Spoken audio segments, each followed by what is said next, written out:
Xavier Vialon, bonjour. Bonjour. Alors, nous n'allons pas nous vous voyer puisque nous nous connaissons quand même depuis pas mal de temps. On se connaît bien. Je te souhaite la bienvenue à Villars-les-Dombes, Merci chez bien. Domino, pour la dédicace de ton livre. Merci beaucoup. Tu étais gendarme à Villars-les-Dombes pendant quelques années. Oui, 8 ans. Voilà, et maintenant tu viens nous présenter ton livre. 40 histoires d'un gendarme ordinaire. Voilà. Donc, comment est venue cette idée d'écrire ces histoires de gendarmes ordinaires finalement? Je voulais casser l'image du gendarme qui verbalise sur le bord des routes. C'est souvent ce que les gens retiennent.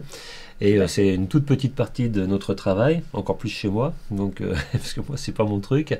Et donc, je voulais montrer le côté humain du gendarme et aussi montrer qu'on fait un métier à laquelle on n'est pas préparé sur certaines missions. Comme je dis toujours, quand on va chez une famille en pleine nuit pour annoncer le décès d'un enfant dans l'accident de la route, il n'y a pas d'école qui te l'apprend, c'est le côté humain qui prime.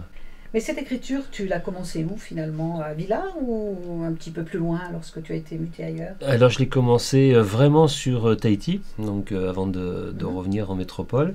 Mais j'avais toujours en fait des textes un petit peu dans mon ordinateur ou sur des feuilles. Et puis en fait j'ai fait la connaissance donc d'un couple d'écrivains donc à Tahiti.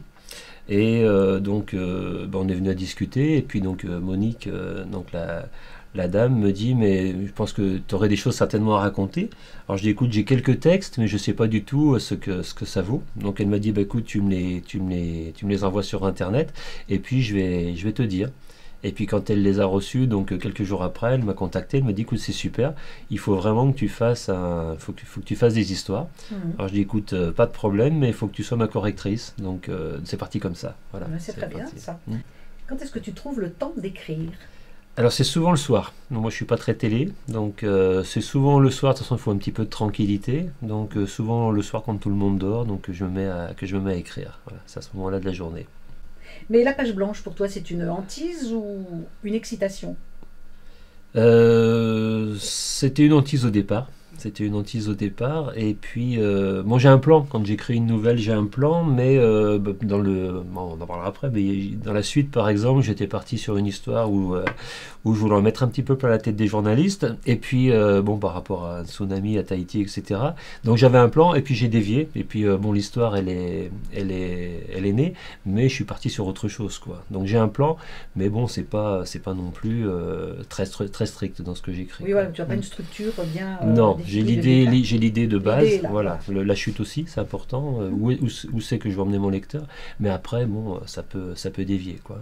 Tu pars beaucoup dans l'improvisation. Tu restes dans le réel, voilà. Non, toutes les histoires que j'ai racontées me sont arrivées, voilà. Après, parfois, bon, évidemment, les lieux, tout ça, ça a pu changer, le nom des gens. Parfois, avec deux histoires que j'ai vécues, dont j'en fais qu'une, mais tout est réel, en fait. Les enquêtes personnelles, tu les as choisies comment, tes enquêtes, en fait? Moi, il fallait quand même que je tienne compte que je suis toujours gendarme à l'activité. Donc je ne peux pas tout raconter non plus, donc il fallait faire du politiquement correct. De toute façon, l'idée c'était pas du tout de donner une mauvaise image de la gendarmerie, au contraire. Oui. Donc c'est par rapport à ça, quoi. Moi mon idée c'est qu'il faut que ça puisse être lu par des gens de l'âge de ma fille, la dernière qui a 16 ans, jusqu'à éventuellement que ça puisse même susciter des vocations.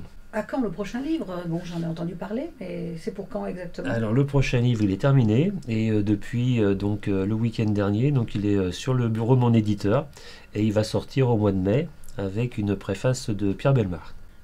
Les voyages, c'était propice à tes écrits ou pas? Oui. Notamment tout ce qui s'est passé en Afrique du Sud, parce que j'étais en Afrique du Sud, donc je faisais la protection de l'ambassadeur pendant 3 ans, et c'était juste à l'époque où Mandela sortait de prison, donc il y avait tous les hommes politiques français qui réappliquaient à ce moment-là, donc pour rattraper le temps perdu, parce qu'il y avait eu l'embargo. Donc effectivement, il m'est arrivé beaucoup de choses avec des hommes politiques, plus j'étais au service d'une femme ambassadeur qui recevait énormément, donc effectivement il y a pas mal d'histoires qui se passent en Afrique du Sud. Ouais. Mais même effectivement, que ce soit surtout en Guadeloupe, il y a beaucoup après Tahiti moins, mais effectivement les voyages m'ont permis d'écrire pas mal de livres, d'histoires. Beaucoup de sujets assez croustillants. Oui. Voilà. Est-ce qu'un roman de fiction serait envisageable pour toi un jour? Oui, oui, c'est ce que je vais commencer à écrire. Voilà. Donc, voilà. donc là, donc les deux premières, donc je voulais pas faire un truc. Déjà le deuxième, j'étais pas sûr de vouloir parce que j'avais peur un petit peu. On a plus de chances de se planter en faisant le deuxième. Un deuxième. Bon, finalement, je me suis aperçu que j'avais acquis une façon d'écrire, donc et puis de l'assurance parce que bon, le premier donc avait reçu un bon accueil. Donc maintenant, par contre, moi, je m'attaque à plus gros avec un roman qui n'a plus rien à voir, c'est pas du tout du policier, ça n'a rien à voir. Voilà. C'est difficile de quitter une plume quand on a commencé à la gratter sur le papier. Hein. Oui, oui, complètement. Oui, même si c'est plus vraiment le papier maintenant, mais bon. Oui, c'est vrai. Je sais pas, tu écris sur du papier ou tu... Alors ce que je fais, donc non, je tape sur l'ordinateur. Après, effectivement, pour la correction, je l'imprime. Parce que j'arrive beaucoup plus à... Mais tu ne prends pas ta plume ou ton crayon et tu n'écris pas vraiment... Ça m'arrive de temps en temps, parce que bon, ça m'arrive d'écrire en dehors de chez moi, je sais pas, dans le train ou quelque chose comme ça. Donc effectivement, ça m'arrive aussi, quoi. Les projets à long terme? Mes projets à long terme, j'en fais pas. J'en fais pas. J'ai pas de projet à long terme. C'est voilà. Est-ce que tu es heureux aujourd'hui d'être là? Particulièrement, j'y tenais beaucoup. Donc le livre est sorti en février, donc ça fait 1 an qu'il était sorti.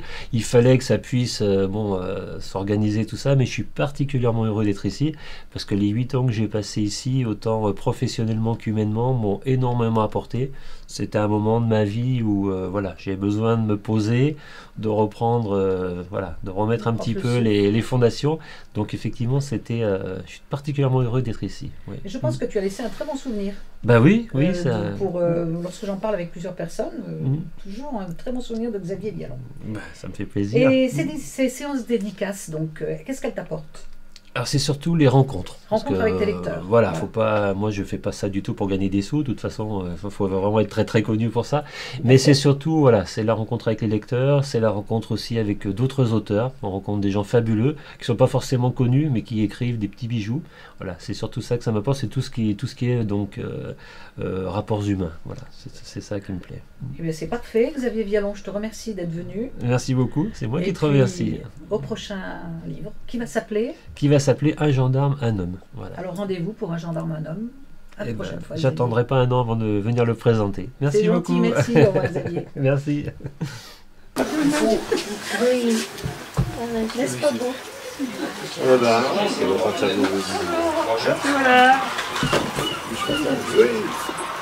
Et voilà, merci beaucoup. Le mois de mai ou juin, il y a la suite qui sort, donc je reviendrai. Et par contre, elle viendra avec moi. Elle n'aura pas le choix. Ah non, elle n'aura pas le choix.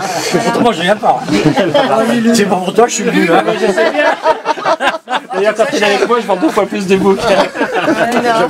Donc dans 2 mois, on se revoit. Ouais.